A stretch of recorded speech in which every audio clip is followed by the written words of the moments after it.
like to welcome everyone here to our City Commission meeting. Our first order of business, we're all going to stand and do the Pledge of Allegiance. I pledge allegiance to the flag of the United States of America and to the republic for which it stands, one nation, under God, indivisible, with liberty and justice for all.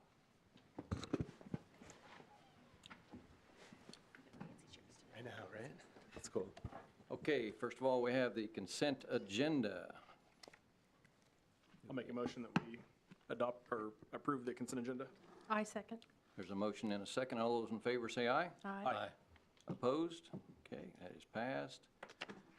Next item on the regular agenda is we're going to consider a request to close Athletic Park Circle on April the 22nd, 2023 from 7 to 11 a.m. for the NBCS Eagle 5K. Denise? Yes, thank you, Mayor.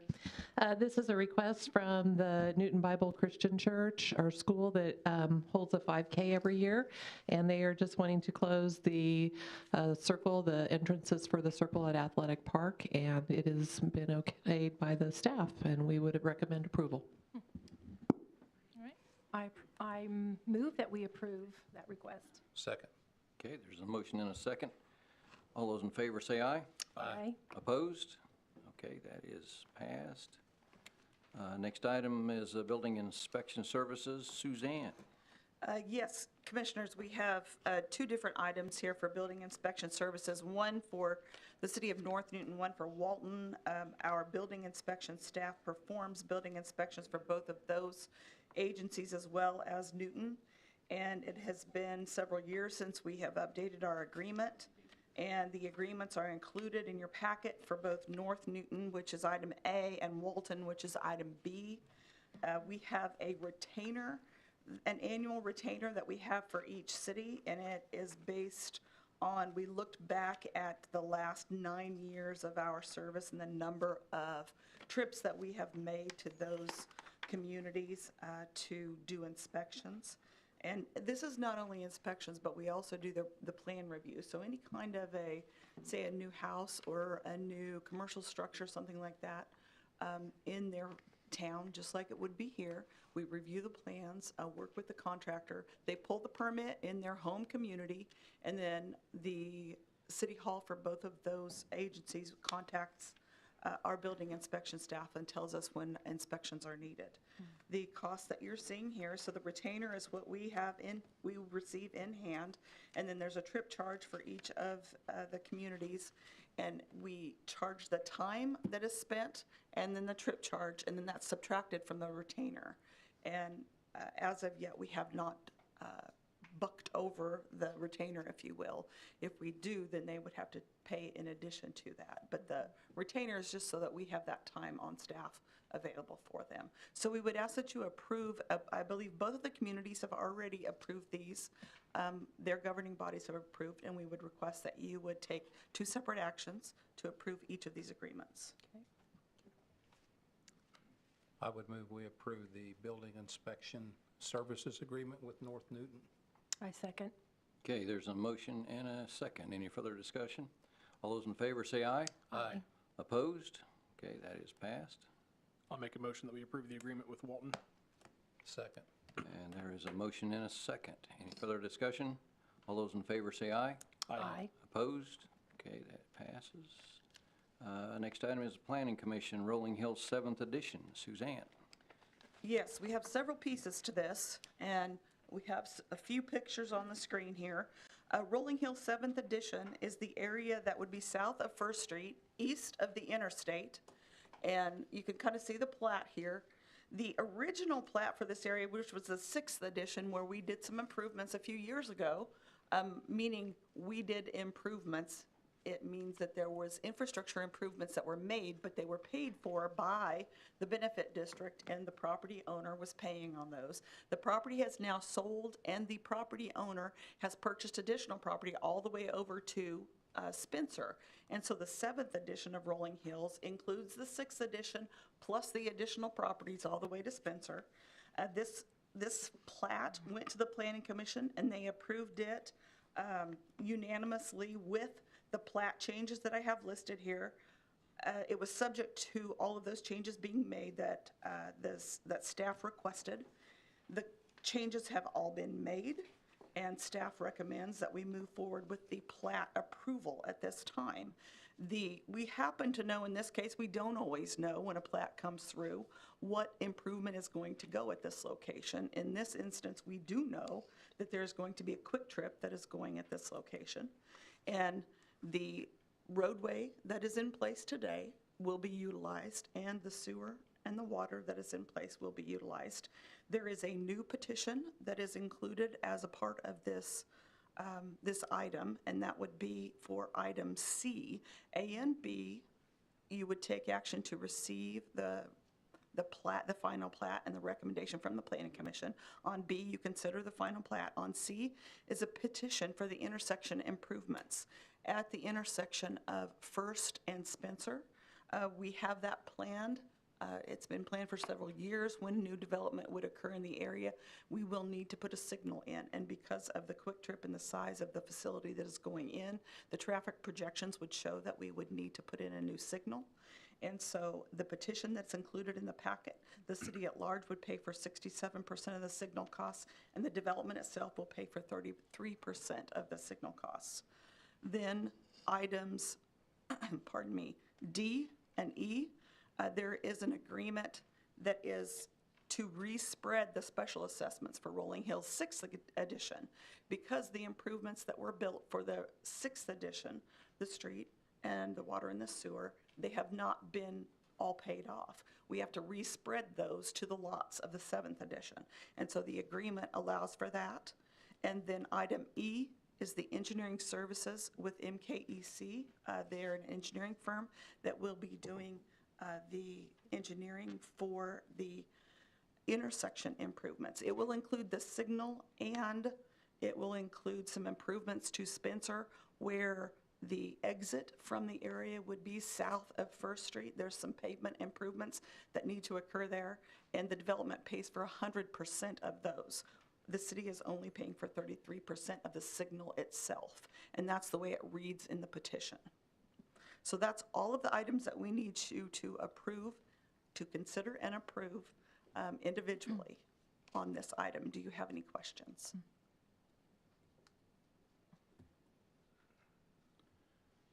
In that 33% that the city's responsible for on those lights, is that I'm pretty? sorry, that's 67% that the city's responsible for. I said it backwards the last Okay, time. Sorry. there you go, thank you. 67% of the signal cost, 33% goes to the benefit district for the signal itself. Is that typical for a development like this, like that percentage, or? Well, in most cases, for all of the other signals that have went in this community, the signals have been paid 100% by the community, the city at large, except for the signals that are on South Kansas. The last two that we have done, remember, we had a grant through the state, through the cost share program. The only other location where there happens to be a signal where there was participation by the development was at 12th and Main when the Walgreens went in. I don't believe they paid for the signal, because I know they didn't, because the signal was already in place, but they did pay for some of the improvements on 12th Street. So this is looked at on a case-by-case basis, depending on what the impact is going to be to the existing public infrastructure. And the city is paying for 67% of the signal cost because 67% of the development is already in place. We are kind of going over the edge to the point where the warrants would be met for a new signal. And so we're asking the development to pay for that 33% of the signal itself. In other words, that was an ask that we made to them. Okay. Very good, Noel. Do we have any motions to get started here on? I'd make a motion that we receive the recommendation of the Planning Commission. I second. Okay, there's a motion and a second. Any further discussion?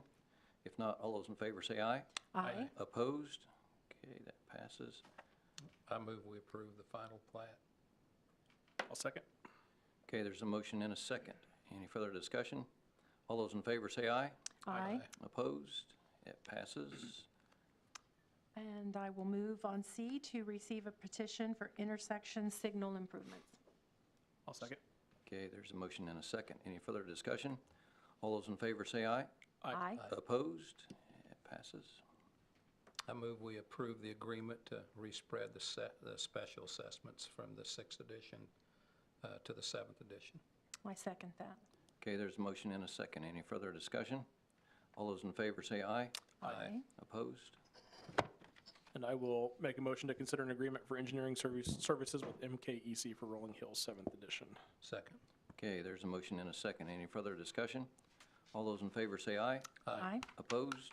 Okay, that passes. Okay, item number 6, Fox Ridge Addition Improvements, Phase 1. Suzanne. Yes, Commissioners, we have another development that is moving forward that has went to the Planning Commission, and you approved the plat, I believe, at your last meeting, and now we have the resolutions and the ordinances to establish the improvements for the public infrastructure that is needed to move forward.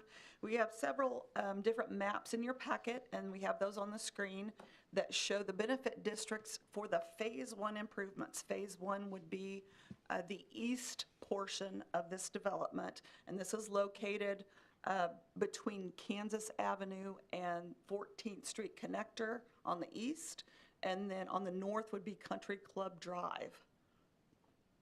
And this used to be Fox Ridge Golf Course, if that gives some, this is the privately owned golf course. It used to be golf course and now was sold and has been platted and is going to be developed into a housing addition. The items that you have before you, A through G, item A is a resolution that is finding advisable and authorizing the sewer improvements in Phase 1. The benefit district here is all of the areas that are shown in yellow on the screen, so all of those lots would be paying for these improvements. And we need to create a sewer district in item B, so we have an ordinance to do that. Item C is for the water improvements to serve this addition. It is also the lots that are on the east side of the development. Remembering the development is split in the middle by the drainage way. And then item D is the water district, and it's the ordinance that creates that water district, okay? And then item E is the resolution, and it authorizes the street improvements in Fox Ridge Edition that's shown there on the screen. And then item F is the resolution that is authorizing the intersection improvements that would be on the 14th Street connector. And the intersection improvements at 14th Street and Southeast 10th, where Southeast 10th would be connecting to that 14th Street connector. We need to have some widening occur there. There have been some accidents there, and we're going to have definitely more traffic once this is built out that would be coming onto that intersection, and the cost for this improvement would be paid 100% by the benefit district for this intersection improvements. On the other items that I have mentioned for the water, the sewer, and the streets in the previous benefit districts of Phase 1, the water and the sewer is 100% paid by the benefit district. For the streets in the development itself, the city policy states that the city pays for the intersections, so where the two streets would come together inside of the development area, the city pays for the intersection itself, for the pavement and the compaction of a subgrade and curb and gutter on that intersection. But at the intersection of 14th Street and Southeast 10th, this is a little bit different, and we requested that the developer pay for 100% of these improvements because the improvements would not be needed had this development not be occurring. Okay, so kind of similar to the signal improvement where we've requested that they pay for 100% of that.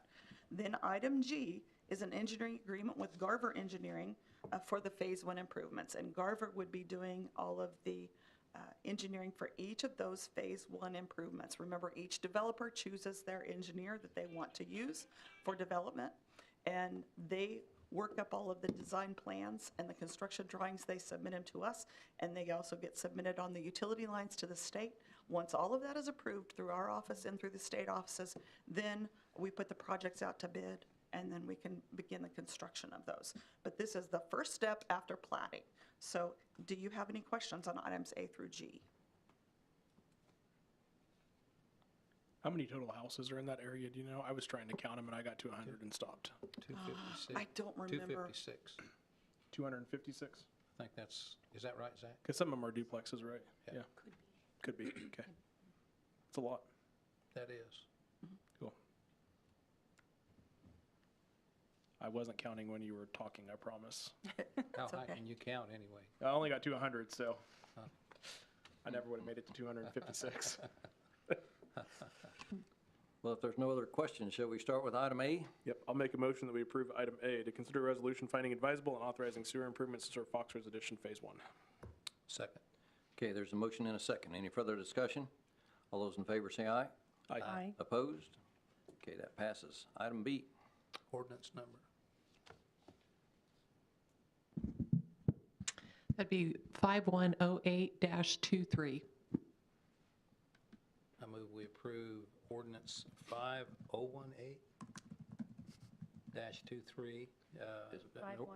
5108. 5108, creating a sewer district 23-D. I second. Okay, there's a motion and a second. Any further discussion? All those in favor say aye. Aye. Aye. Opposed? Item C. I move that we consider the resolution finding advisable and authorizing water improvements, Phase 1. Is there a resolution number? That's what I thought. That number is I-1204. I'll second. Okay, there is a motion and a second. Any further discussion? All those in favor say aye. Aye. Opposed? Okay, it is passed. Ordinance number for D. Sure. 5109-23. That was my guess. I'll make a motion to approve item D, ordinance number 5109-23. Second. Okay, there's a motion and a second. Any further discussion? All those in favor say aye.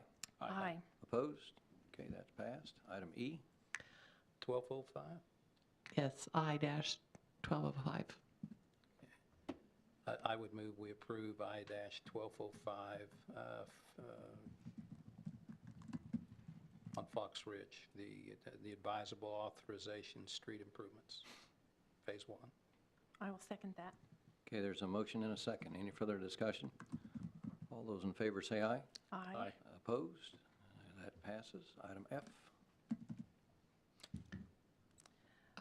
Resolution number Yes. for that? I-1206. I move that we approve I-1206 for the intersection improvements at 14th and Southeast 10th. Second. Okay, there's a motion and a second. Any further discussion? All those in favor say aye. Aye. Opposed? Okay, that passes. Item G. I'll make a motion that we consider an engineering agreement with Garver Engineering for Phase 1 improvements. Second. Okay, there's a motion and a second. Any further discussion? All those in favor say aye. Aye. Opposed? And that passes. Then item 7, we're going to consider a resolution designating a rural housing incentive district west of Anderson and north of Southwest 24th Street, adjacent to Sand Creek Station Golf Course. Rebecca. Yes, Commissioners, what we have before you is the first step in the RHID process. You've seen a couple of these before recently. I don't think we have a I'm so sorry. picture. No, that was my mistake too. Did not make sure we got one in there. We are looking at the southeast corner of the developed area by the golf course. We have a developer currently interested in it and is making the first steps. This portion, like you know, just begins that process of the RHID so that we can continue moving forward with approval from the Department of Commerce.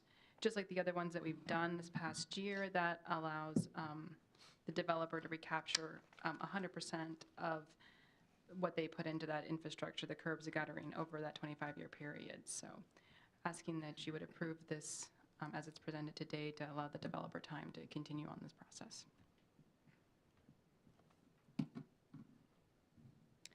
I should have mentioned the project is set to create 69 single-family homes, averaging about $255,000 apiece. So where before we've looked at low income, this addresses that more moderate income need we still had identified in our housing study. Are there a certain number of homes that fall under income qualifying because of this or not? No, that's not Not on this? applicable in this situation. Okay. So that means 256 homes potentially in Fox Ridge and 69 here, plus there's one or two others going on. Yes. One of these days, we're going to get that housing shortage buttoned up, aren't we? I'll make a motion that we consider a resolution designating a rural housing incentive district for that area in Sand Creek Station. You need a resolution number? Yes. 1206? Nope, No. G-1300. Okay. that number. Second. Okay, there's a motion and a second. Any further discussion? All those in favor say aye. Aye. Opposed? Okay, that passes. Next, we're going to consider an assignment agreement between the city, Cottonwood Crossing LLC, and WTEN Cottonwood Crossing LLC. Chris? Sure. And we have another RHID item, so whereas that's the initial step to just form and designate an RHID, this is an existing RHID, the Cottonwood Crossing development. We're well into the process. It's been built out. There's now a pending sale of that property. We do have an existing development agreement with the developer. This is a simple assignment, whereas the buyer will step into the shoes of the seller. They would then be eligible to receive those rebates to be reimbursed for the infrastructure that they put in on the front end. They assume all the obligations. Not too controversial. Most of the obligations are on the front end with the developer building up the property. So this would simply be for them to be able to get those rebates, and then any of the obligations that were in the original development plan then would carry over. So city staff supports this. We did put in your packet some background on the management company purchaser. Stand for any questions, but it's already been approved by the purchaser, and I think we're waiting on a signature from the seller.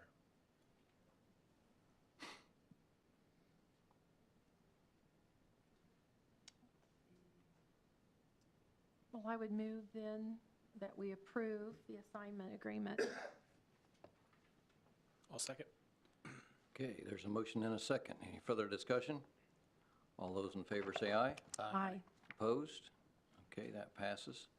Now, Denise, I have a question. If we want to insert, I would like to just have a little discussion with the four of us here on our recent trip to tour one of the GAF plants. Do we need to have a motion here to approve a new item of business, or can we just discuss it before we go to citizens forum?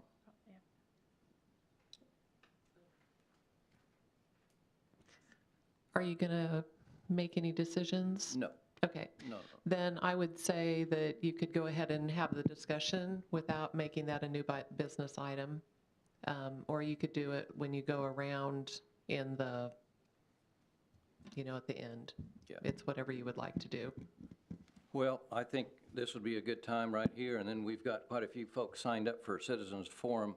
I guess what I would like to do, since the five of us have, in the last several weeks, and I regret that Rich isn't here, but we have all gone down and toured one of the 27 plants that GAF owns, the roofing company, and I know most of you have heard about this, and I'm sure you're wondering, what our experience is like, and we have to be very aware of NDA, non-disclosure agreements, so that we don't disclose specific trade secrets or any of that.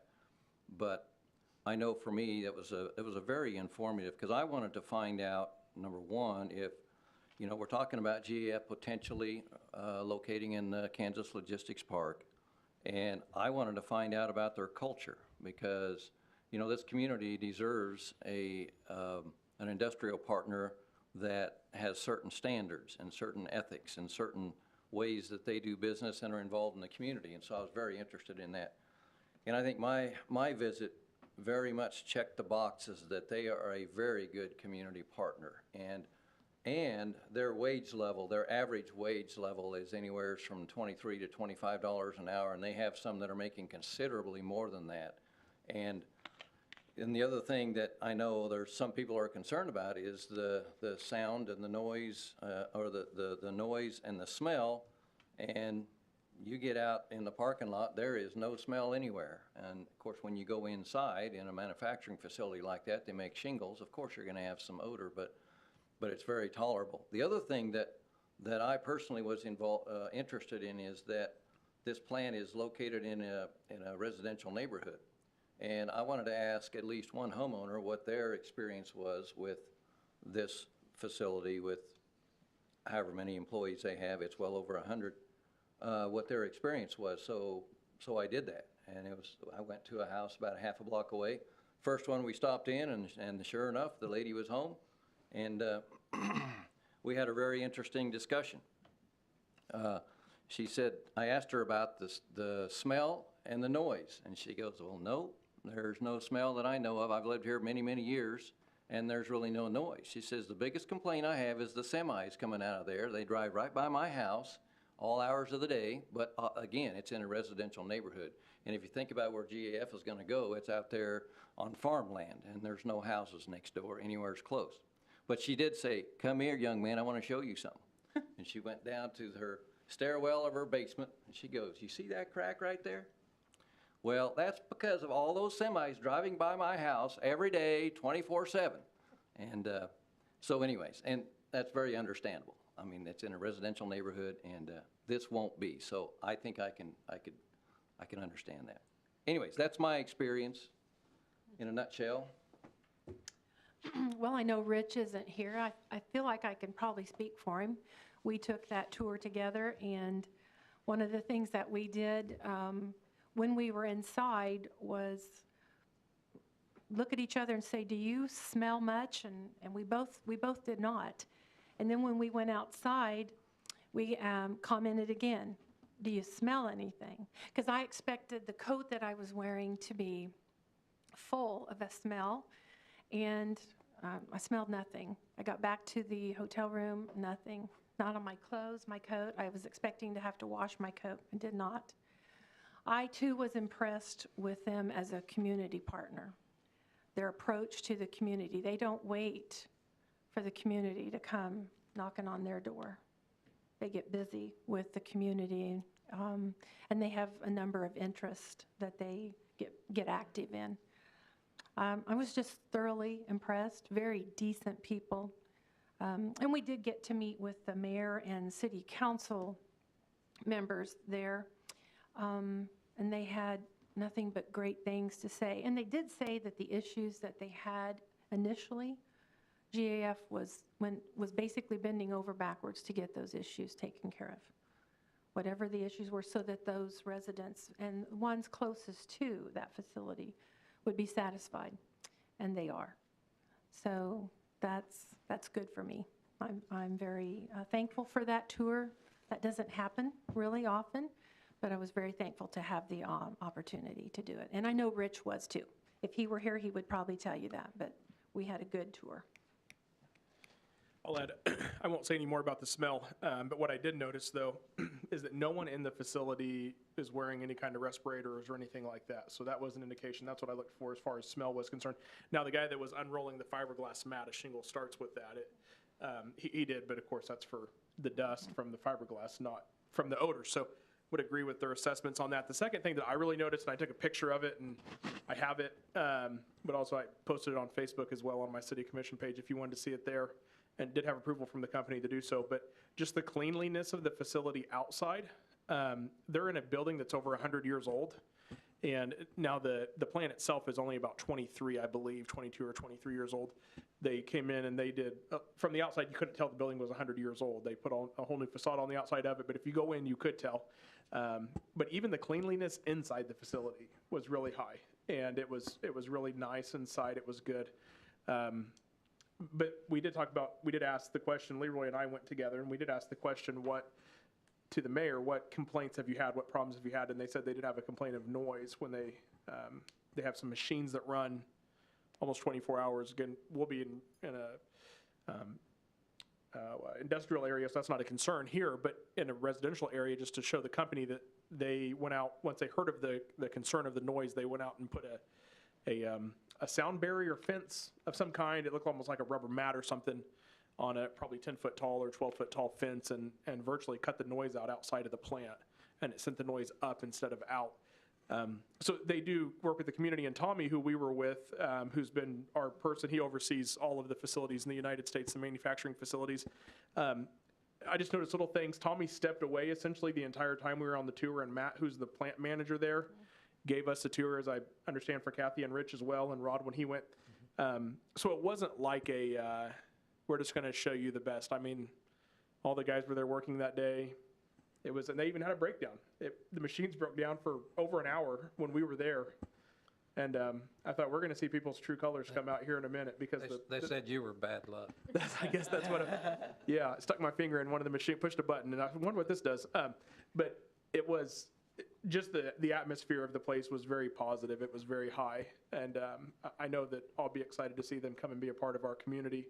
And I just want to let you know, Mayor, that when you were in the house, Zach and I and Beth were in the car, and we were ready to come in and rescue you when we saw you get taken inside the house. So we had your back the whole time.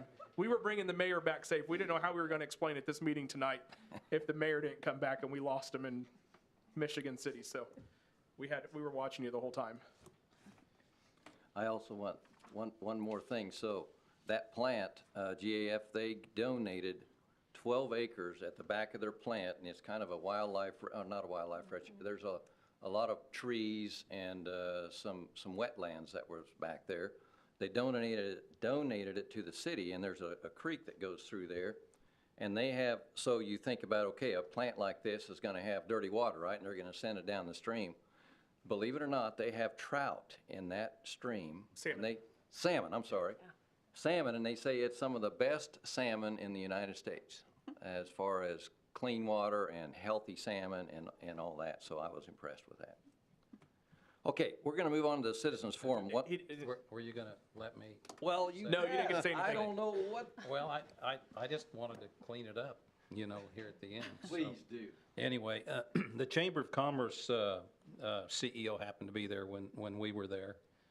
And she announced at lunch that GAF was in the running for Large Business of the Year.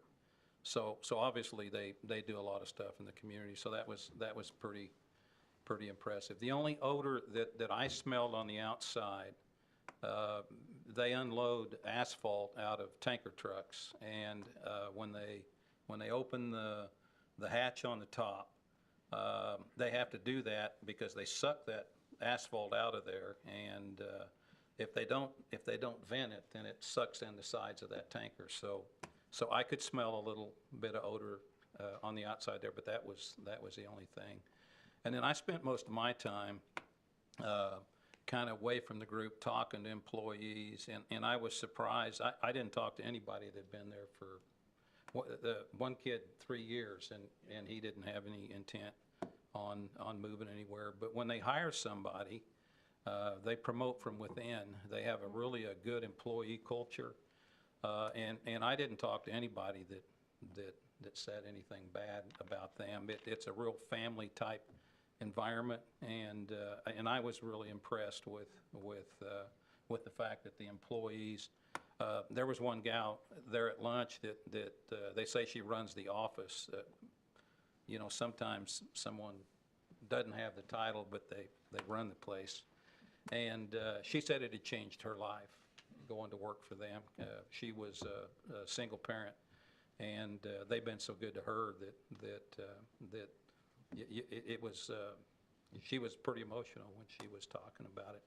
And one of the other things that they do is they take anybody's recycled shingles, and they break them back down and they use the material again. So I don't know how many millions of tons of shingles that are discarded in landfills and just sit there for years and years and years, but they're trying to do their best to make a pretty good dent in that. And that was my experience. Thank you. Okay, on to Citizens Forum. I would just like, I know there's quite a few people here, so let's try and limit it to 3 minutes apiece. I would like to say that most of these are talking about water rates. Please come on, and we want to hear from you tonight, but please come on the 31st. That is a week from today at 8 a.m. I know for those of you that have to go to work at 8 in the morning, that's difficult. But we're going to have a long discussion. Nothing has been settled for anything here. We're still talking about it in a whole variety of ways for solutions to this. So just keep that in mind, that please come on a week from today. Okay, first one that is signed up is John Van Meter. Okay. There was at least one lady that came in late and she wanted to speak. Okay. Well, thank you, Commissioners, for the opportunity to speak to you this evening regarding the water rates. I'd like to introduce myself, John Van Meter. Recently retired and moved to Newton at the end of May this past year. from McCook, Nebraska. Happy to be here. Love the city of Newton and the people.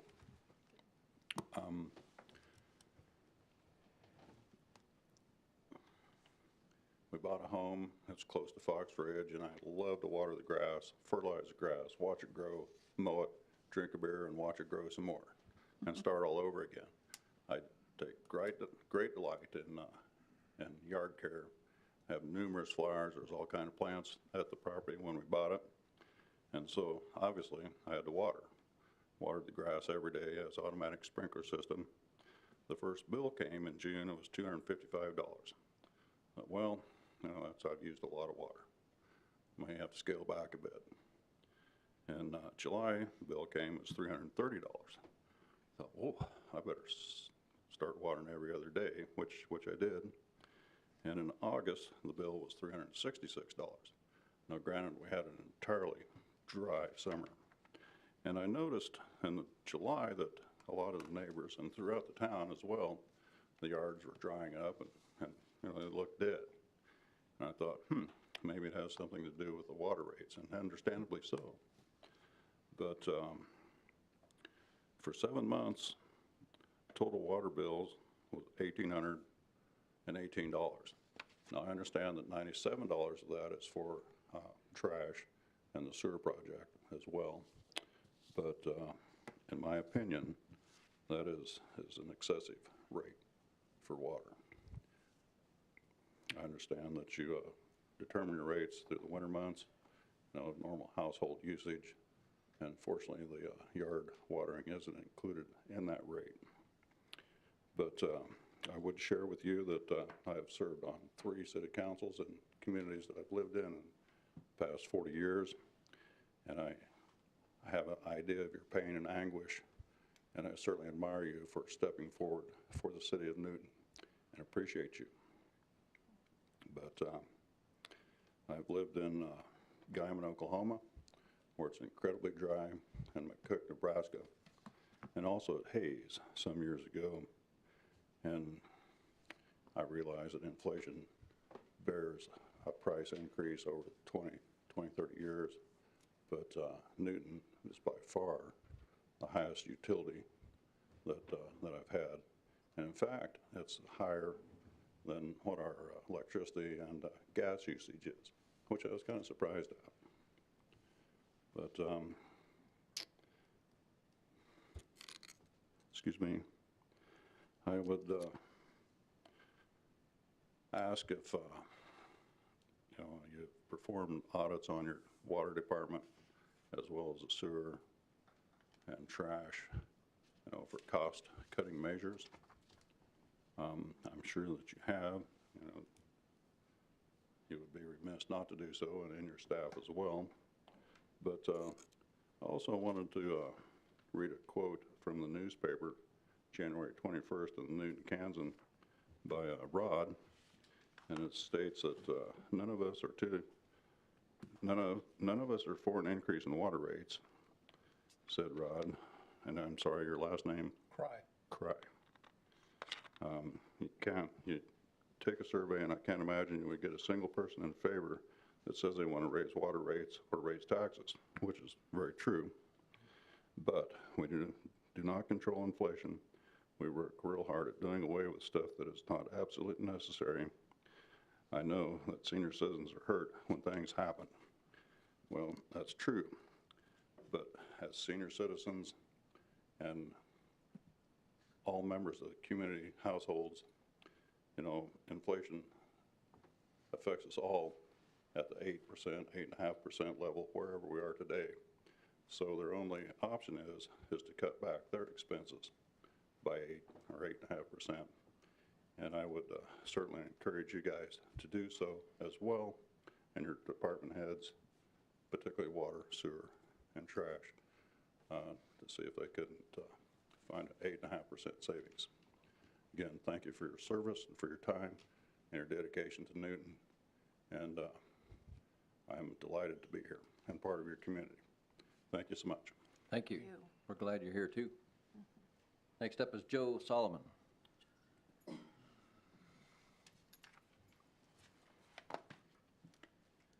Evening, my name's Joe Solomon. I live at 219 Sheffield Street.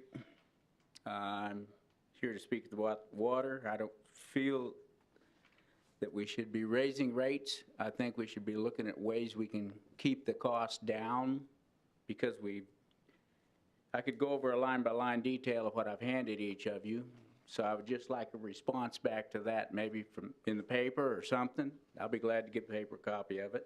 But anyway, what's the magic number that the city thinks they need to raise the water rates? What dollar number is it? Is it for right now? Is it for 5 years from now? Can we get any validation on what areas you're needing money for? And I'm talking about specific projects and such like that. Just to tell the public, well, we need to raise it 8%. That didn't tell us nothing. We don't understand, because we're not working in the city or the departments, where all these funds need to go. So I'd like some feedback for that. You're saying you're just looking at trying to get people raises. How many people are we talking? 10, 15? Just the water department, other departments? I don't know. And what would that be? What percentage of that is actually going to be because you have a percent for trash, water, sewer? So what would that percent be for them, so we'd understand where the funds are being dispersed? Because we'd like to see some type of clairvoyance of where it's going. You've said that we have not had water rates increases from 2015. Have we subsidized the water rates with other tax funds? If so, then I'm presuming I'm paying taxes, so I'm assuming that the water rates have went up. So it's kind of hit and miss on whether or not they've really went up or not if we're subsidizing them. We just raised the city rates 8 mil.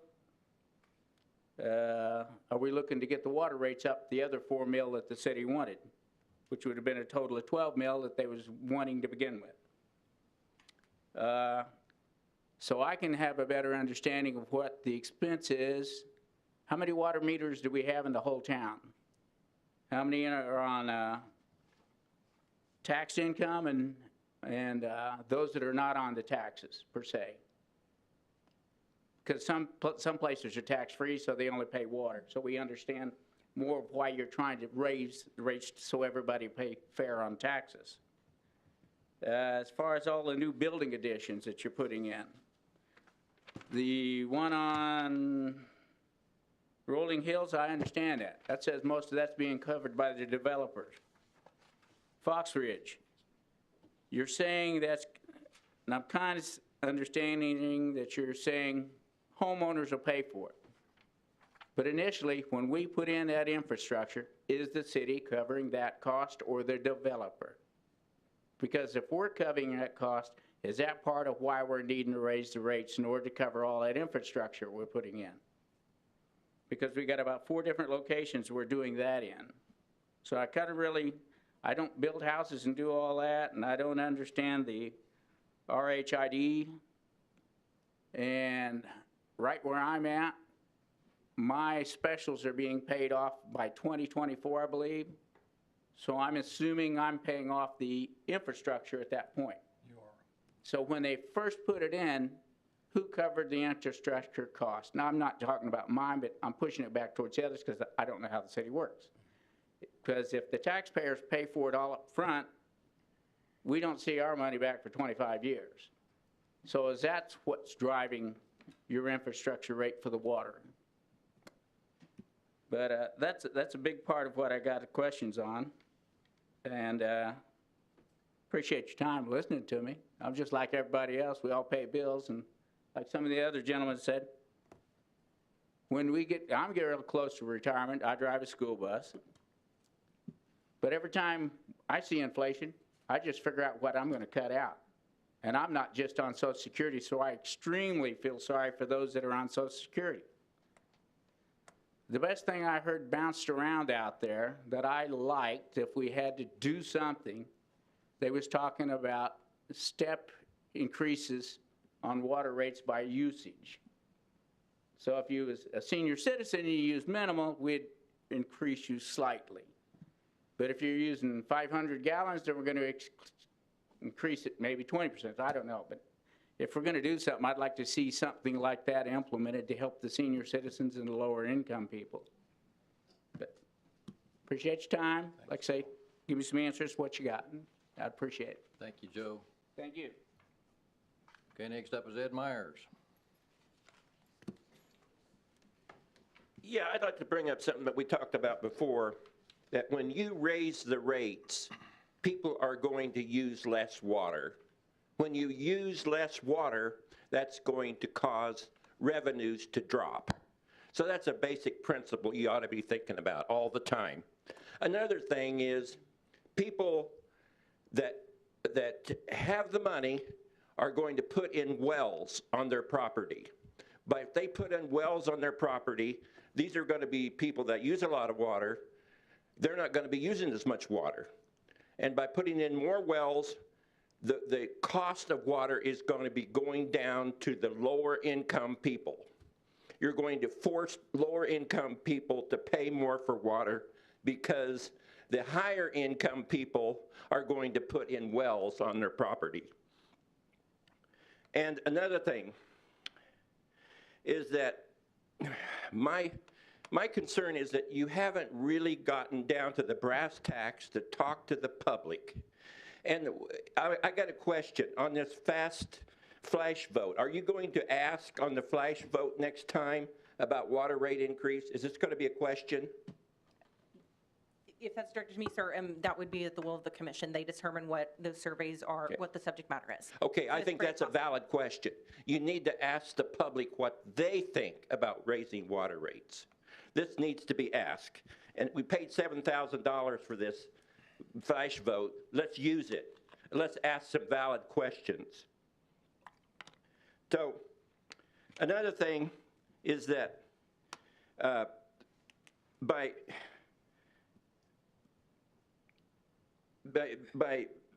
what you need to do, the commissioners need to, first of all, is to ask your staff what cuts they can make, what cuts they can find out to make so that we don't have to raise water rates. There are ways to make cuts, and that's their duty to make those cuts and to present those cuts to you. That hasn't happened. The point is that it's their job. You know, it kind of reminds me a lot of times with a lot of the Democrats in D.C. when they can't find cuts on a $1.7 trillion budget. You know, let's not play that game. There are ways to cut costs. In 2014, at that time, the state of Kansas had an efficiency expert come to Kansas, and they found at that time that the state couldn't find ways to cut costs. They had an efficiency expert come in, and they found $200 million worth of potential cuts. And at that time, the state did make a lot of those recommendations and cut costs. And so the point is, I want you to listen to the public. That's what's most important. The public doesn't want their water rates increased. I don't think there's one person in 100 that wants their water rate increased. They want to find ways that we can cut, other ways to cut so we don't have to raise water rates. And you need to listen to the public, because when the election comes up, they're going the citizens out there are going to consider the fact that you raised the property tax 8 mills, which is the highest increase in property tax in the history of Newton, and then on top of that, you raised their water rates. And they're not going to put up with that. They're going to replace you. Okay, next up is Norm.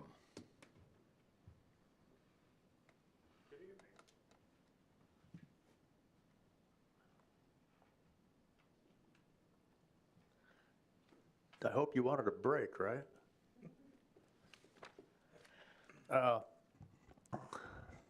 The last time I was here, the question of my farmer's market use of the parking lot came up. The question being was that other people might want to use it.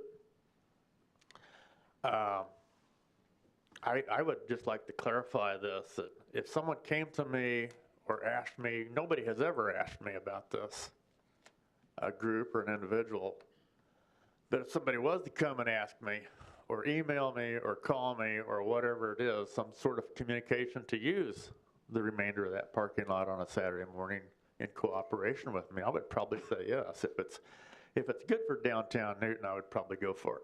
I wanted to make that clarification first. The last time I was here, it was election night. I was kind of in a hurry to get home. What I do want to visit with you about is myself and a few others. We're co-hosting an event next Tuesday night at the Newton Public Library. It's called Spring Training 23 for gardeners. We've got 5 speakers lined up. It will be on stream and Zoom also, if you're unable to actually attend at the library. It's a fine library we have. It's an educational event. We're going to talk about knowledge and experiences of local produce growers. We got a couple of really good co-hosts. In addition, we've got Katie Schmidt that will speak for about 30 minutes on host plants. And we've got Leah Danner Garcia coming from Wichita. She's managing the rooftop garden on the new Fidelity Bank parking garage rooftop.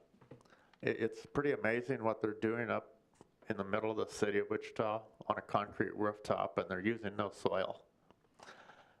So it is an educational event. Next Tuesday, 6:30.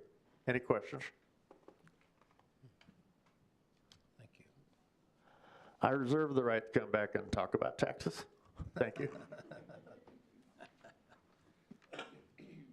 Okay, next up is Brian Scott.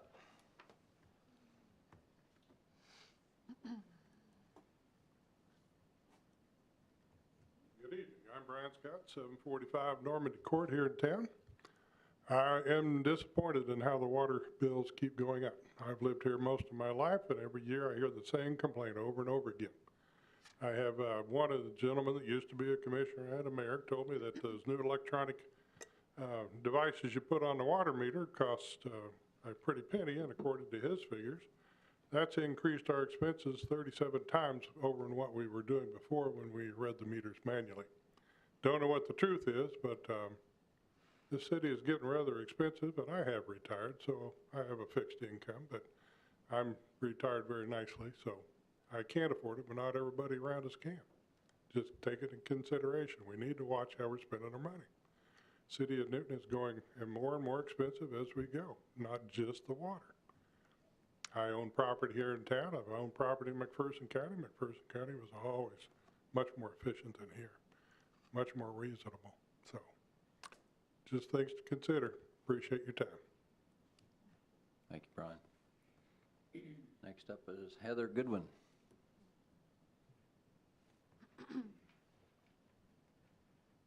Hi, I'm Heather Goodwin, 725 Normandy. I am new to Newton. We've only been here 2 years as a secondary resident, so we just finally permanently moved here. I graduated Newton High in 90. Back in the 80s, I remember my mother talking about the rates, the water being high, and she was told X, Y, Z, the rates were high because we got to pay for these repairs. Here I am 40 years later. The rates are the highest that I've paid. I've been all over the country. My husband was in the Navy. We traveled quite a bit. I just came down from Wisconsin. I'm hearing from people that they won't move to Newton because of the water rates. It just feels like I want to echo some of the sentiments that a lot of the other people have said. Can't you go through the budget and find places to cut? All I know is our taxes have gone up. Our taxes went up a tremendous amount on our house this last year. We all have to cut budgets, but it seems like it's pretty easy to spend other people's money. Maybe you need to go back through and find ways and where there's places that you don't have to take rate increases. So I didn't know I was going to be speaking tonight, so it's kind of off the cuff. But thank you. Thank you. Next up is Chris Smiley.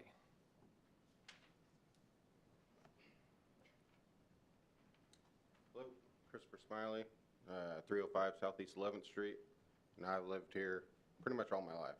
And same as she said, complained,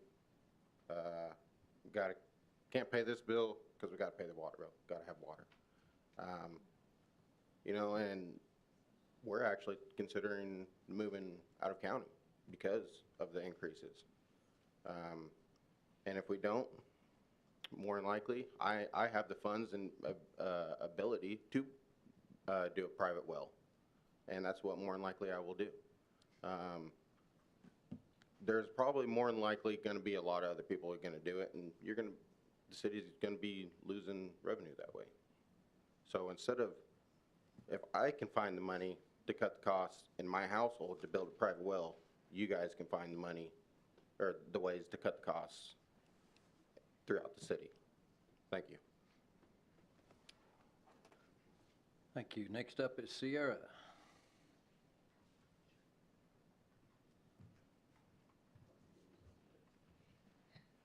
My name is Sierra Twitchell. The last time I was here, I actually went head-to-head with the railroad. So now I'm actually here as one of the concerned citizens about the bills.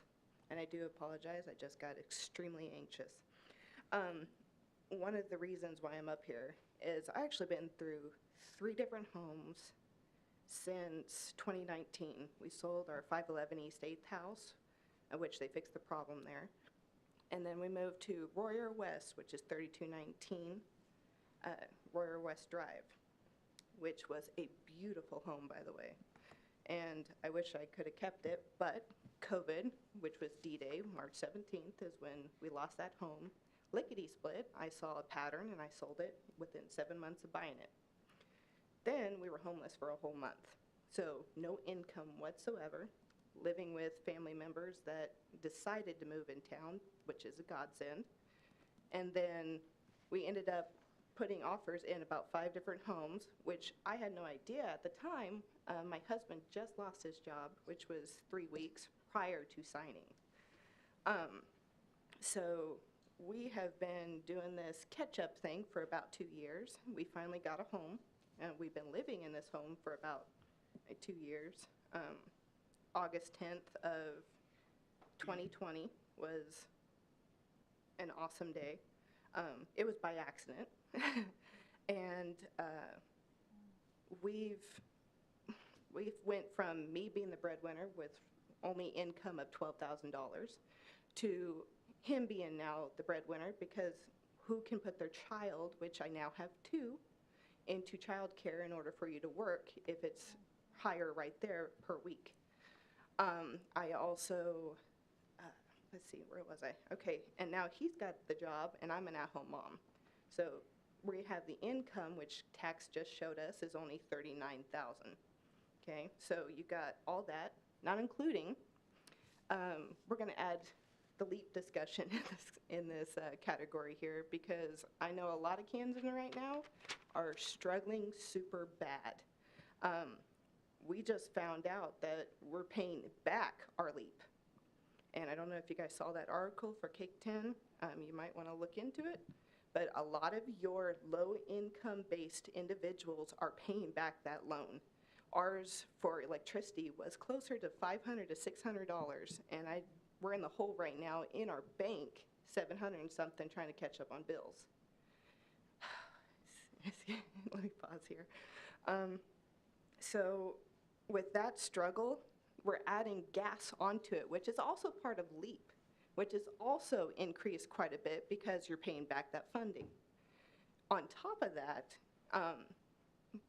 due to DCF not being able to give out the funds, none of us, I guarantee you, got any of that money completed by September. So I would like somebody to look into that, because your whole community is struggling. Now you're going to raise our water bill. I get that. We already seconded and motioned for the improvements of the water for all those buildings and homes that are about to be built. We did the sewer improvement as well already, second in a motion, without fully discussing the impairment that we'll have on the rest of the community. We might have approximately 19,000 individuals, plus or minus, give or take. We're growing a little bit, but not growing enough. You guys are about to lose a ton of individuals that have been fighting what feels like for their lives to stay in this community because we love it. Literally went from 98,000 a year to zilch, and now 39,000. Sorry, I'm getting emotional. I don't want to be homeless again. We work so hard, and the more we try to communicate that this is hurting us, the more of us that we're going to be becoming homeless. I get new development, bring new people in, but who's going to pay $255,000 for one house that will probably be sitting for years? We have homes. We have homes that are empty. I have a home next door to me that needs to be fixed up and given to somebody. The rent of individuals are going to go up because of these bills. Not only because of that, the LEAP's biting them in the butt, so you got electricity and gas you got to deal with. They're about to lose. Everybody that's renting right now is about to lose a lot. And if you don't have nobody living in your house, how are those people going to stay? Because that's how they're getting their other income. So what are we supposed to be doing? There's so many things going on, and I feel like nobody's seen it. And with that being said, I hope I said everything I needed to say, and I hope it hits everybody's hearts. Thank you. Yeah, a couple things here. Maybe I just want to just mention real quick, just for some clarification purposes. I'm a pastor, so I work in a church every day, and I mean, we have people like you come by all the time, or people in your same situation, so I understand. And I know that I speak for all 5 of us, for the other 4 specifically, that all 4 of our commissioners, including myself, are involved in the lives of some way of people in your situation every single day, and there's not a one of us up here. I think this is the most caring and compassionate commission this city has probably ever had. And so you're not alone, and we recognize that. And I agree with your assessment completely that there are homes available in the community. There are people, though, that will buy these homes. They're outside of my price range. I mean, I know that. That resonates with me. My wife and I bought our house about 5.5 years ago, and we would never buy it today for what it's valued at. We got to, we felt like we had something good for us, but we couldn't afford it for what it's valued at today. So we're blessed in that sense. But the LEAP thing, just for clarification, because we have a LEAP system here in the city, but it's not what you're talking about. So I just want to make sure we understand that LEAP is the low energy assistance program. And unfortunately here at the city level, we don't deal with that at all. So we don't have any say in it. We can't control it. It's a state thing. Right. If you feel like something isn't right, I would recommend you reach out probably to, who is the group that does utility stuff for the state? Kelly could get it for you, I'm sure. Somebody from the city could. Well, no, there's whoever oversees the LEAP program. Like, if you don't feel like something's right, I would reach out to them. Like, we can't do anything about that here, or we would. Like, we want our citizens to be treated fair, for sure on that. And then also, in what we did tonight with water and sewer stuff, is at no expense to the citizens. So, like, citizens aren't paying for what we did tonight. What we did tonight was create so that our developers can move forward with a plan. Like, we have to give approval, because what we don't want is we don't want something to develop in the city that does cost our taxpayers problems later, and we have to pay for it. So we have to approve what a developer does. So I'm a developer from California, and I want to come here and I want to build a whole bunch of houses and sell them for $255,000 and make a ton of money and leave town. Well, they don't get to do anything until we approve that, us 5 here, so that we make sure that our citizens aren't going to be having to deal with that later when they leave town and they're done with their development.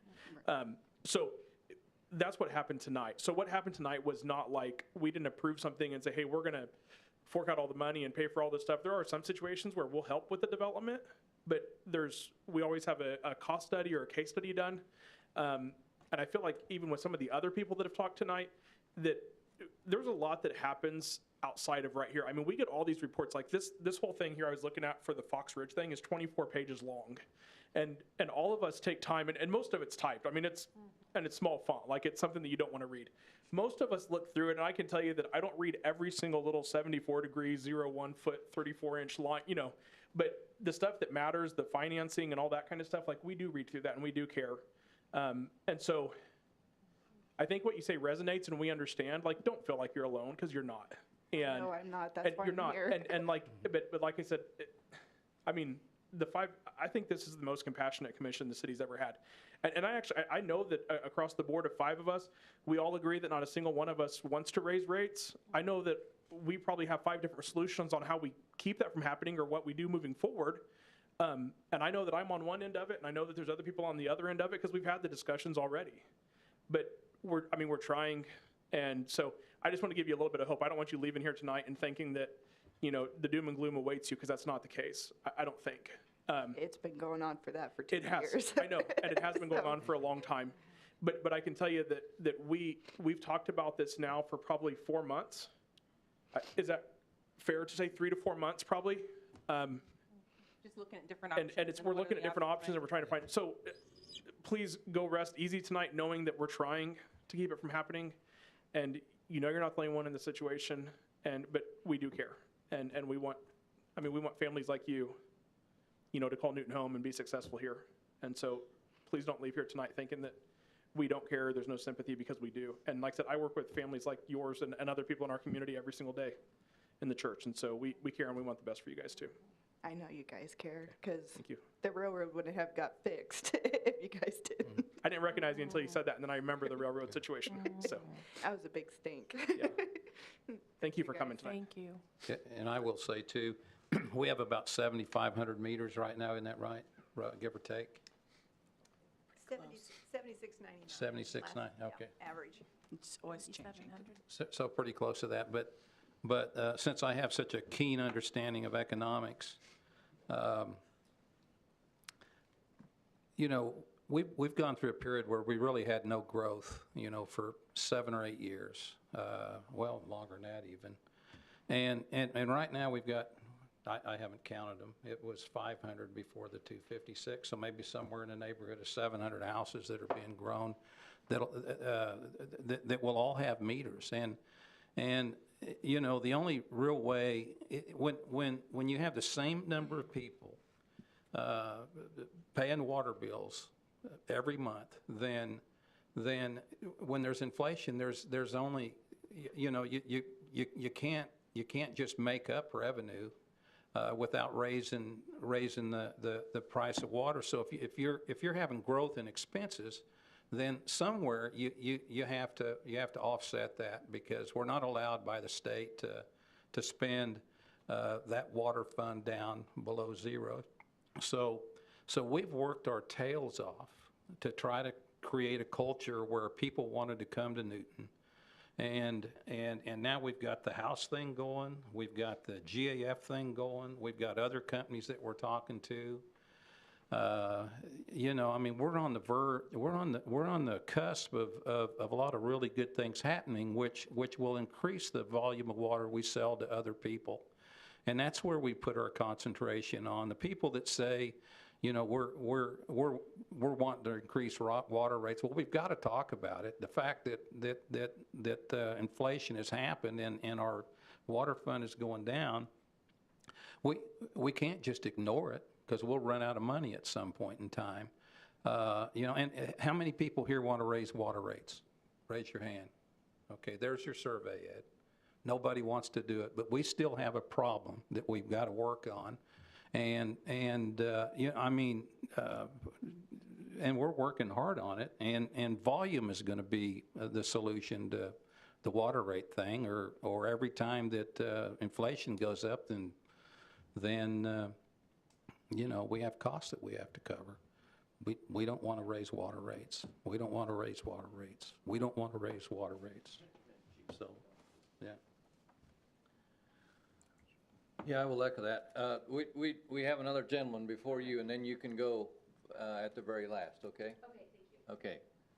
Yeah, I want to echo the very same thing, to think that we're just 5 cold, callous people sitting up here, and we just want to hammer the gavel and, okay, raise this, raise that. No, I don't think so. No. Trust me. I think every one of us have had experiences of being very poor in our lives. I know I did. We used to have a bologna sandwich on Sunday afternoon. We considered that a luxury. Yep. So I don't want to hear about that. Oh, well, I don't want to hear it. I've lived that way for many years. So we have carefully looked at every way to look, and this discussion isn't over. We're still looking at ways to cut, to be creative, to tier level, like you were talking about, Joe. There's a variety of ways to approach this, and we're going to have that discussion. So don't think that it's just one answer. It's not. And so, anyways, I do appreciate all the feedback. We have Kevin is next up. Well, I was going to address you as mayor, but then you called yourself a youngin' earlier, so. Just call him Mayor Youngin. Yeah, Mayor Youngin. Yeah. Well, I'm Kevin Pouch. I am property owner, 1402 North Main, which is Shamrock Car Wash. And so, first of all, I want to thank y'all for letting us citizens come in. a lot of great stuff. I don't know that I could speak as half as good as some of these folks have already shared. The city's actually using our car wash, so I appreciate the business as well. I think they're getting clean cars, and so, you know, our motto is keep it clean, Newton, you know, so. Anyways, one of the, you know, one of the things I want to say is, I've heard this before, and I've heard this recently, that, you know, Newton's kind of average when it comes to the water bill. And I want to say that average is not where we want to be, right? We need to be the lead dog, okay? We have businesses, I know from experience, and the irony of me standing here tonight, maybe some of you may know that, you know, 10, 12 years ago, I was actually on the city commission when we had to make those decisions to raise the rates because EPA was, you know, breathing down our back, and we had to make those changes to be able to, you know, not pay the big fines and get things going. Today we're, you know, I would say the biggest line item on my bill is the improvement cost, right? That cost to plant upgrade, right? Yeah. And so if you're not the lead dog, the view's the same, right? It's kind of a little picture there. Yeah. If you're not the front dog on the mush team, pretty narrow, pretty bad view. We don't need to be average. We need to be the lead dog. We've heard over the years that companies do not come, people do not come, and on because they start seeing the costs of doing business in town. And so water affects everyone. So we need to figure out creatively how we can get our water rates to be the best in the region, you know, and whatever that takes. Now, I'll give you a couple examples. I threw some numbers together because I want to just share real life what I'm impacted. So I have a car wash in Newton, I have a car wash in Wichita. My car wash in Wichita is exactly twice the size. 1 automatic bay here, 3 self-serves, 2 automatic bays, 6 self-serves. And our water rate, our water bill is always 2.5 times. Half the size of the business, twice the size of the bill. So, and I understand, you know, it's apples to oranges. It's a much different different environment there. But just for example, Wichita, you know what we were told back in the day when we had to raise rates that the, you know, all the rest of the communities in the region are going to be faced with the same improvement requirements and so on. Okay, great. Wichita just raised their rates. You know, I was looking at the rate change. The change of rate was pennies, not dollars, not tens of dollars, not $500 on your bill to do the plant upgrades. So the increase for 2023, they have $1.3 billion worth of projects coming that they're not putting on the backs of their citizens, okay? They're doing, you know, obviously bonds and so on and so forth. Much different scenario, you know, economy of scale makes a big difference. But I'll just give you, just so you guys kind of get the idea. So we have a 2-inch line coming into our business in Wichita, and that puts us at a different tier. So as business rates are actually tiered, I'm not suggesting that we do that in Newton, please don't misunderstand what I'm saying. But the point is that we're paying more for the water that we're buying in that environment. And in the Wichita bill also includes stormwater, county and state taxes, which we don't include, at least they're not on a line item on our bill. And the difference, and of course in Newton, the big number is that plant upgrade, which is 38% of my sewer rate, right? So, so I'll just give you an example. So in Wichita last month, we used 216,000 gallons. So I think I'm paying my fair share when we're talking about, you know, if you use more water, you're paying more, right?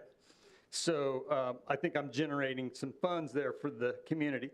About $680 for water. Sewer is about $1,000. Stormwater is about $45, and the taxes and so on, about $1,700, $1,744.63 is what my bill was for 216,000 gallons used. Now, understand, I'm going to make this very simple because, you know, everything is based on the water usage, same as in Newton, you know, however many gallons, your sewer's based on those figures.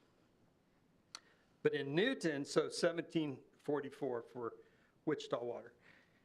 Newton, we used 123,000 gallons, but paid 900, almost just $3 under $1,000 for 123,000 versus the 600 for double that. Okay. And then our sewer was $1,400. Plant upgrades was $567 and so on.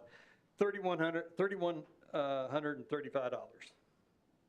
The Wichita rates, the difference, the percent difference is 103%.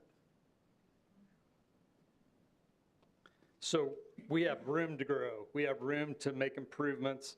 And, you know, I guess I would just encourage the staff and the commission to, one, use the funds that are being collected on the water bill to pay for water. None of this funny math, moving stuff over to the general fund and so on. Let's make sure that the funds that are coming in are going to pay for those services.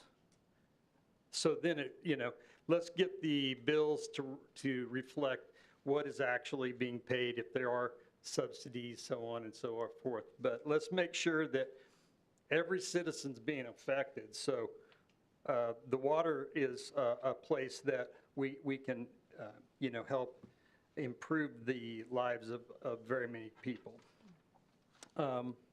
Again, you know, let's don't be average. Let's play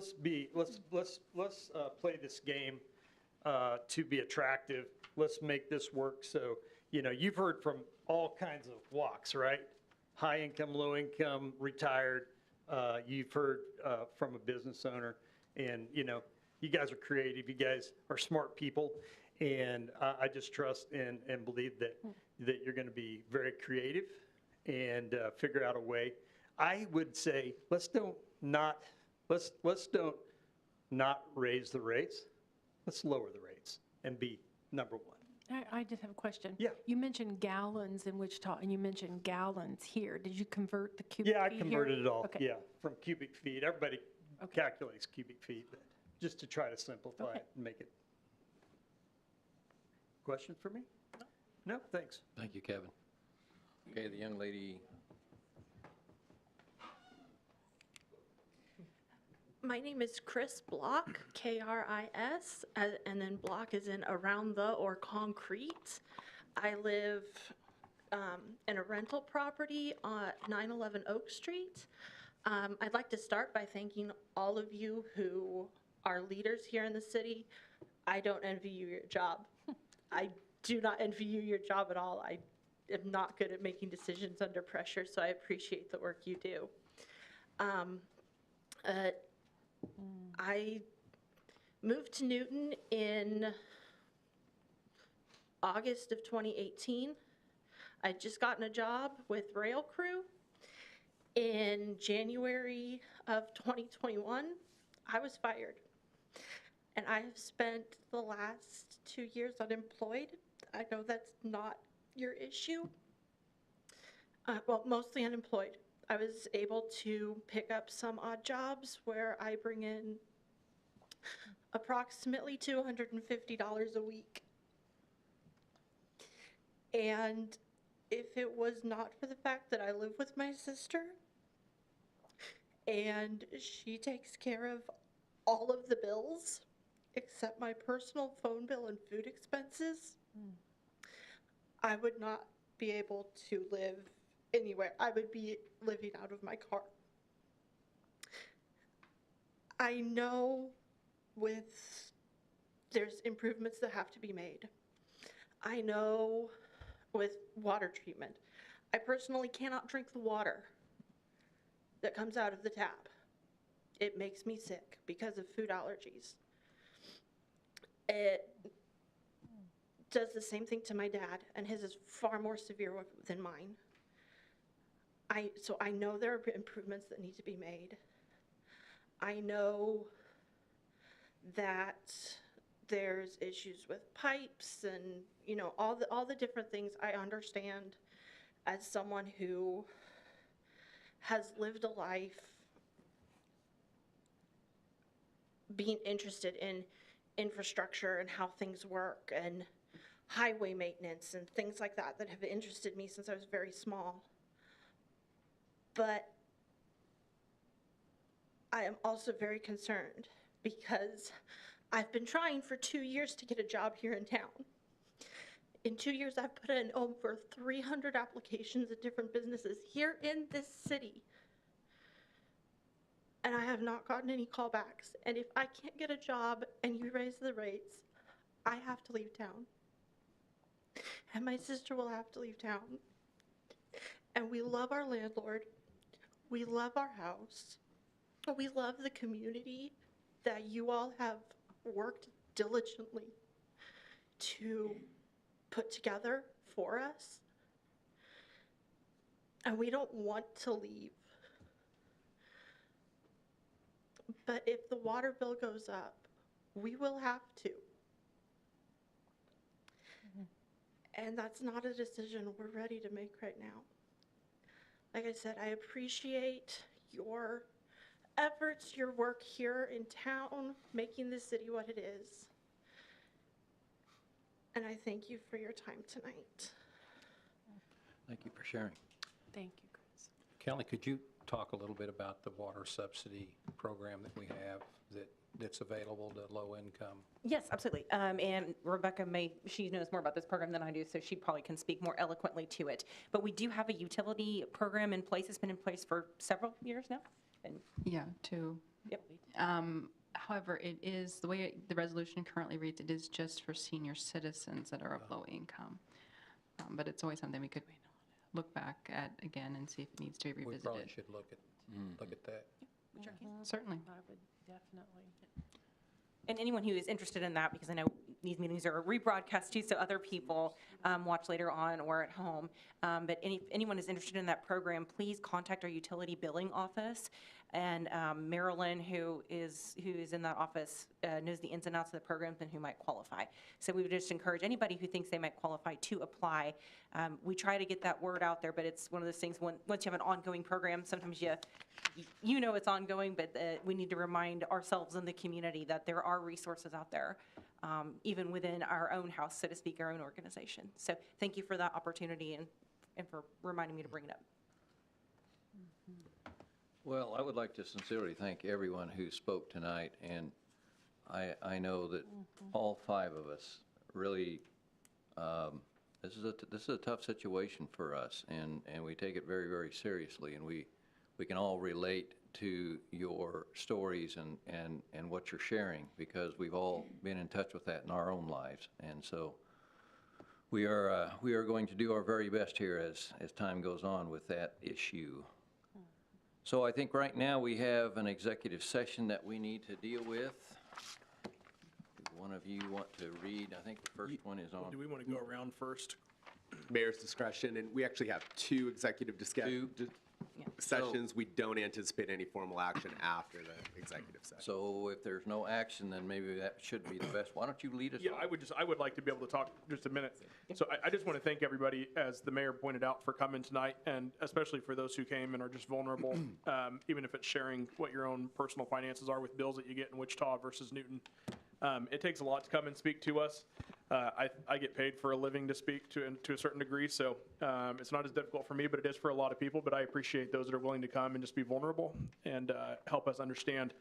And Joe's one of my neighbors, so Joe's a friend of mine, and or I consider him a friend at least. I hope Joe feels the same to me. But actually, Joe, we don't subsidize water at all. Actually, we transfer out from water and sewer into the general fund. Kind of the opposite. And it's actually been one of the things that I've been pretty critical of. I want us to fix that or change that, because it does help eliminate this problem, or to a certain degree. It's not complete, but it's a huge step in the right direction if we could do that. And I just want to close with this. We haven't talked a lot about this since I've had a chance to sit down with specifically Suzanne and Donna. And when I talk, and I'm sometimes hesitant to say that we have conversations away from the bench because we're not supposed to, but there's no way that we could accomplish everything that we do with the city if we did it right. I mean, most of us would have to be here for 3 or 4 hours a day. We get emails and I ask questions and I get answers back and I look at spreadsheets and they look at my ideas and that's all of us. I mean, we're doing that on our own, not collectively as a team, but on our own. And probably a month ago, with the holidays, it seems like much longer than that. I think it was a month ago, maybe or so. I met with Suzanne. Suzanne actually called me and asked if I'd come in and visit with her about water and what some ideas I had were. And I did that. And at the conclusion of our conversation, it turned into maybe we both sit down together with Donna. And I just want to compliment both of them for taking, I think Suzanne and I probably spent a total of about 4.5 or 5 hours together. And Donna was probably 2.5 to 3 hours of that conversation together. And I felt like, at least from my perspective, we made significant headway on some ideas and just some thoughts that we could do. And that's the things that are never seen by the citizens. And they don't have to be. I'm not asking for them to be. Just in a sense to say that there's been a lot here. I've been very vocal in that I don't want us to raise rates at all. And I'll probably vote against anything that does raise rates. I'm not opposed to a higher users pay more, but it's difficult for me even too because when I'm on the higher end myself, and so that's even difficult to even process. But I'm against anything that raises rates. But I just want to point out too, I just think it'd be fair to say as we're talking about water tonight, this is the most public comment we've had. Just thank you for coming. Thank you for being vulnerable with us. But then also too, just for Suzanne and Donna specifically, that we're just willing to sit down for, I think, 4 or 5 hours collectively and visit about this conversation. So that's where I'll end it. Just a reminder, more on the legislative side of the House. Tomorrow is the League of Kansas Municipalities annual local government day at the Capitol. And so typically, it's just an opportunity for any city official, or it doesn't matter what size community or anything like that, or the staff, to meet with our legislators one-on-one in Topeka, and then they also have group meetings, and typically there's some training sessions that occur. So we have some folks that were attending that. Just so you're aware, we are keeping an eye on some legislation that Chief Robertson and I were actually visiting about right before the meeting. So things that impact the local government community, such as, are they going to change requirements for ambulance service or drivers, or, and it may impact a smaller community or a larger one. So just an example, we just want you to know we try to keep an eye on those things because they do impact us, ultimately, those decisions that are passed down from the federal or state legislature. And then Senator McGinn is hosting her annual passenger rail meeting in Topeka on the 30th.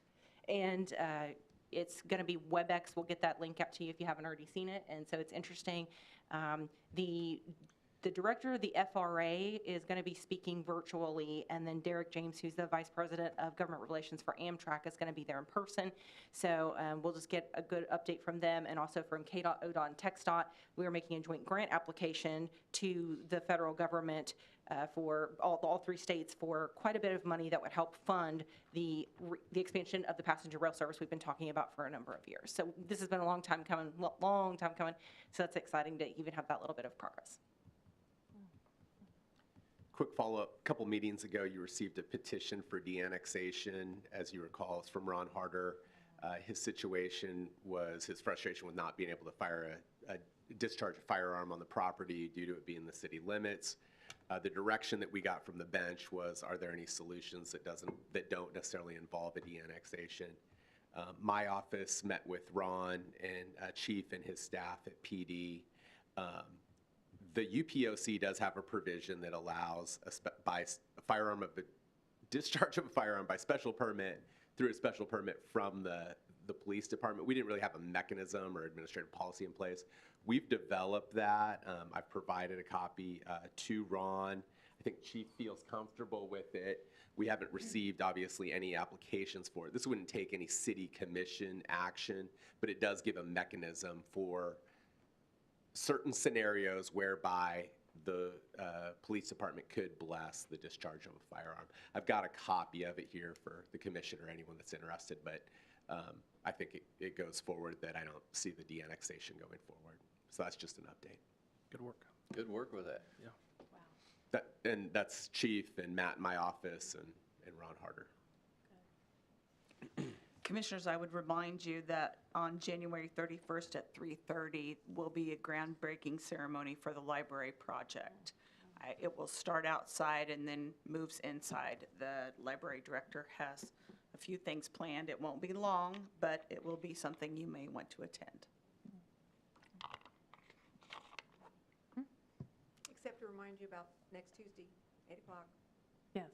Oh, yes. for our work session on water utility. Well, first of all, I want to thank our first responders, those who represent. Thank you for the care, protection that you provide for this community. I want to say thank you to the many who shared tonight and for the kindness that many of you exhibited. I will say real quickly, before I was first elected, and I know there are some in this room who were in this staff before I was elected, who found me to be quite critical. I set out on that side. And you staff members know who you are, and you've been very forgiving and kind. And being elected to this office is like knowing that you're going to open a door to a room that you've never been in before. And you imagine that room to be you really can't imagine the size, but you open it thinking maybe it's like a living room. You're going to have this, this, and this. When you open it, it's like walking into a coliseum. It is immense with many facets and decisions that have to be made, and much of that falls on our shoulders, and we rely on the information and the hard work that is given to us by the staff. You don't know us other than what you are knowing right here at a meeting, but I can assure you we don't wake up, especially on the commission meeting day, and say, how can we take the Newton citizens to the bank? We don't do that, because we're right in the same boat with you all. My payments went up considerably, and that's what we have to deal with. We're not wanting to do this just like that. We'll be looking at any way we can to resolve this issue, because it's going to impact us as well. So I do thank you. I do thank you for coming and sharing your hearts with us. Thanks, Kathy. It was all Kevin's fault. Not really, but yeah, I guess what I want to leave you with is we do care. We're not single issue city commissioners. I work with Donna a lot, and I can't say enough, about being able to get numbers that I need. And I do want you to know we've done lots of cost cutting and continue to look for ways to cut cost. It's become a culture with our employees. I do know, in any organization, you can always find other ways to cut. Whether or not it'll be significant enough to really make it. There's a point in time where when they're driving 20-year-old vehicles and you spend more money on maintenance than you would have if you would have done something different earlier.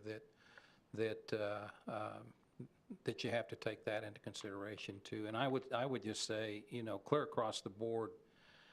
When you take a look at the employment situation the way it is, where it's hard to find good help, we have across the board really good staff, not just administratively, but the guy that picks up the trash in the ditch in front of my house waves at me when and I don't know if he knows I'm a commissioner or not, but he's friendly too, So anyway, we're doing our best. To think that we don't care is pretty short-sighted. And I love this town. I'm in my 13th year of being here. I've been a councilman before in Ulysses, Kansas, so I've done the city gig for this will probably be pushing 17, 18 years before I get done. Newton's not perfect, but certainly, like Clint said, you got commissioners that try, commissioners that care, and we're always willing to listen, and we do listen.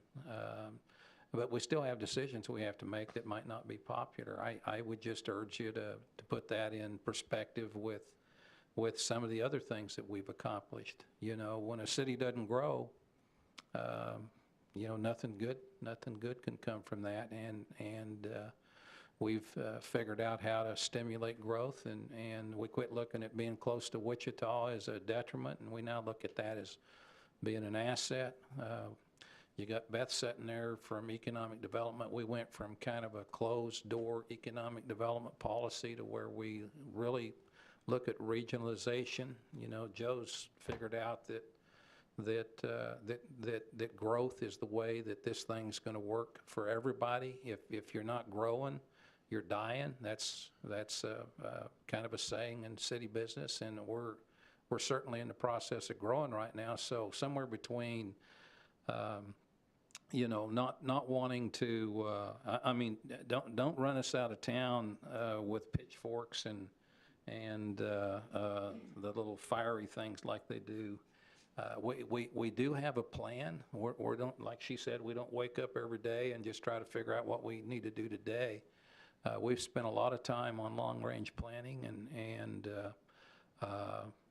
you know, it's actually working. The one thing that we didn't see coming was hyperinflation.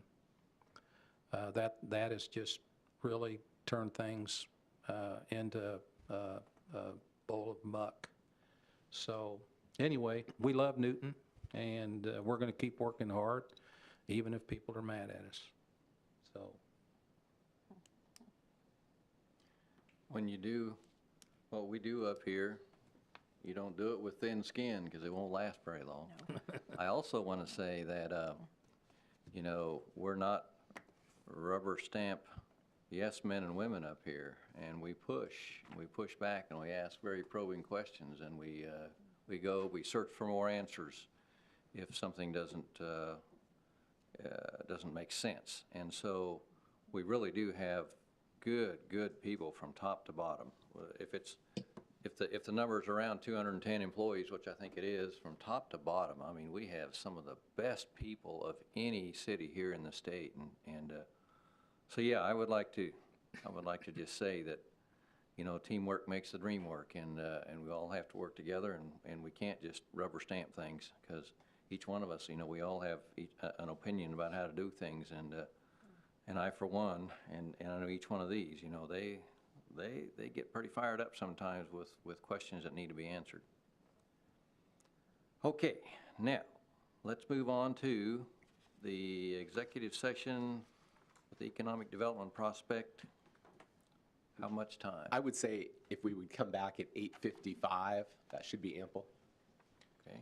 I'll move that the city commission recess into executive session to receive information from Beth Shelton, Harvey County EDC.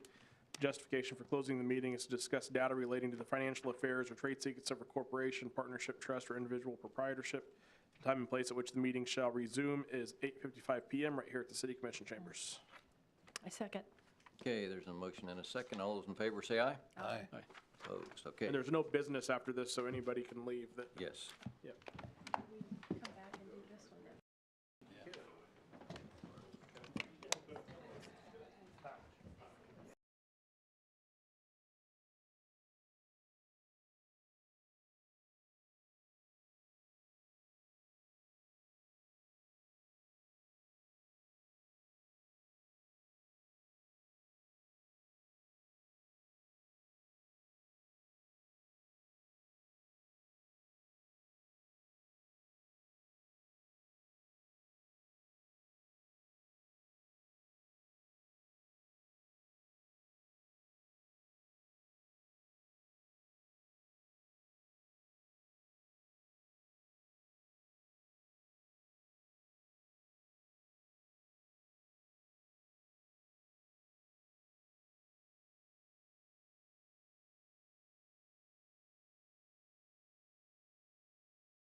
morning. Oh. I think I would sleep tonight and drive early in the morning. Well, I don't know.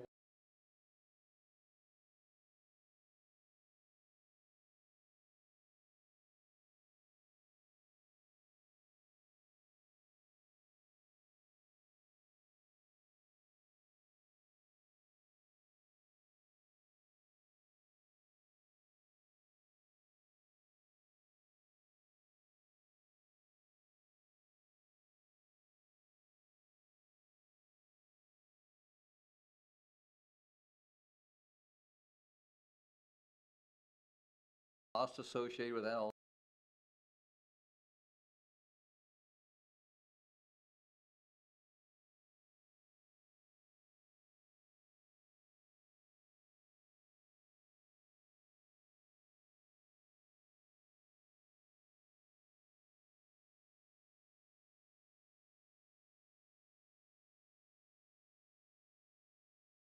Five. 9:05. We gotta wait till the other one's expired, right? Right. 1 minute, 2 minutes. I mean, I looked at the agenda and I was like, oh, that's a pretty light agenda. We'll be out of there early. 62 and a half.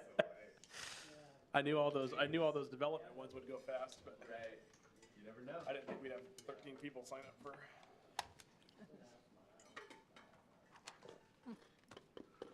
We're going by that.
There we go.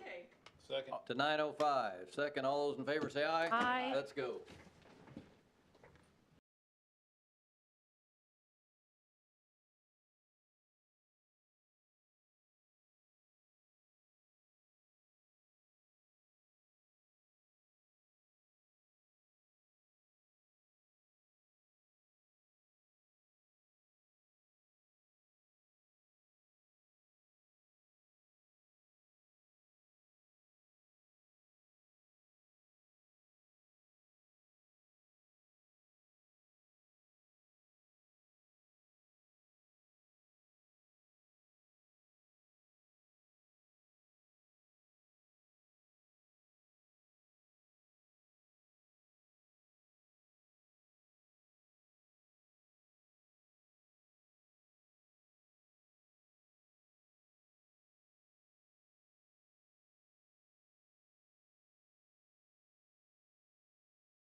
executive session for 10 minutes. Second. Okay, all those in favor say aye. Aye. Aye.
I'll make a motion that we extend until 9:25. Second. Second.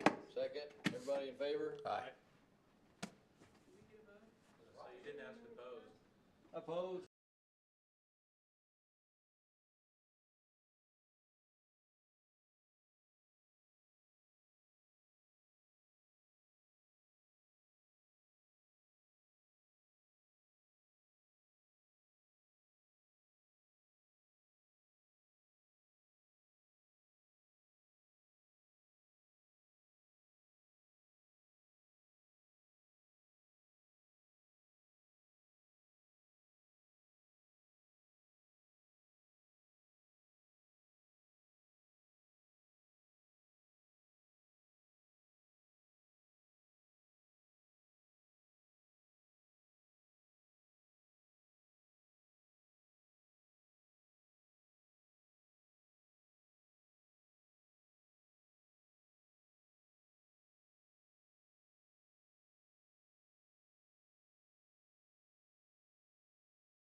Meeting is adjourned.